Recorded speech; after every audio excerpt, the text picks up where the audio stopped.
এই গল্পটা শুনে যদি আজ রাত ২টার পর তোমার দরজায় কেউ টোকা দেয়, কখনো খুলবে না।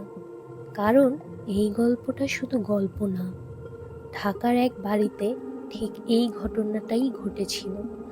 আর যে লোকটা দরজা খুলেছিল সে আর আগের মতো মানুষ ছিল না। রাত প্রায় ২টা, বাইরে হালকা বৃষ্টি পড়ছে। টিনের ছাদের উপর টুপটাপ শব্দ, যেন কেউ ধীরে ধীরে হাঁটছে। রিয়াজ তখনও জেগে, ওর সামনে ল্যাপটপ খোলা, কিন্তু কাজের দিকে মন নেই। কারণ গত ৩ রাত ধরে একই জিনিস ঘটছে, একটা শব্দ নিচতলা থেকে। ২ সপ্তাহ আগে রিয়াজ আর তার স্ত্রী মিথিলা এই বাড়িটা ভাড়া নেয়। ঢাকার একদম প্রান্তে, একটু নিরিবিলি এলাকা। বাড়িটা পুরনো, কিন্তু ভাড়া কম। বাড়িওয়ালা এক বৃদ্ধ লোক চাবি দেওয়ার সময় শুধু একটা কথাই বলেছিল, নিচতলায় স্টোর রুমটা, ওটা খোলা লাগবে না, ওটা বন্ধই রাখবেন। মিথিলা হেসে বলেছিল, ওখানে কি আছে? লোকটা কিছুক্ষণ চুপ থেকে বলেছিল, কিছু নেই, কিন্তু খুলবেন না। প্রথম রাতে কিছুই হয়নি। দ্বিতীয় রাতে রাত ২টার দিকে হঠাৎ একটা শব্দ, যেন কেউ কাঠের দরজায় আঙুল দিয়ে ধীরে ধীরে টোকা দিচ্ছে। রিয়াজ ভেবেছিল হয়তো পাইপলাইনের শব্দ, কিন্তু শব্দটা একদম পরিষ্কার, নিচ থেকে আসছে। তৃতীয় রাতে মিথিলা বলল, তুমি শুনেছো? নিচে কেউ আছে মনে হচ্ছে। রিয়াজ এবার টর্চ দিয়ে নিচে নামলো। সিঁড়ি দিয়ে নামতেই একটা ঠান্ডা বাতাস লাগলো। নিচতলার করিডোর অন্ধকার, শেষে একটা দরজা, পুরনো কাঠের, ওটাই স্টোর রুম। দরজাটা বন্ধ, কিন্তু ভিতর থেকে হালকা শব্দ আসছে। রিয়াজ ধীরে ধীরে এগিয়ে গেল। হঠাৎ দরজার ওপাশ থেকে জোরে একটা আঘাত। রিয়াজ জমে গেল। তারপর একটা শব্দ, খুব আস্তে, যেন কারোর গলা শুকিয়ে গেছে। খুলে দাও। রিয়াজ দৌড়ে উপরে উঠে এলো। পরের দিন সকালে রিয়াজ নিজেকে বোঝাতে লাগলো, এটা কিছু না, হয়তো ইঁদুর বা বাতাস।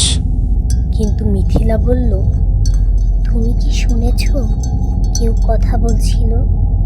রিয়াজ চুপ, কারণ সে শুনেছিল।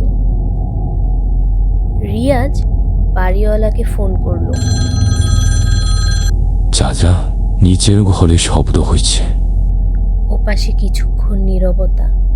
তারপর, আপনারা কি দরজাটা খুলেছেন? না। খুলবেন না, যাই হোক খুলবেন না। কিন্তু ফোন কেটে গেল। চতুর্থ রাত, মিথিলা ঘুমাচ্ছিল। রিয়াজ আবার সেই শব্দ শুনল। এইবার একটু আলাদা, টানার শব্দ, যেন কেউ মেঝের উপর দিয়ে কিছু টেনে নিয়ে যাচ্ছে। রিয়াজ জানালার কাছে গিয়ে নিচে তাকালো। বাড়ির পেছনের দিকটা দেখা যায়। বৃষ্টি থেমে গেছে, চাঁদের আলো আর একটা ছায়া স্টোর রুমের জানালার সামনে।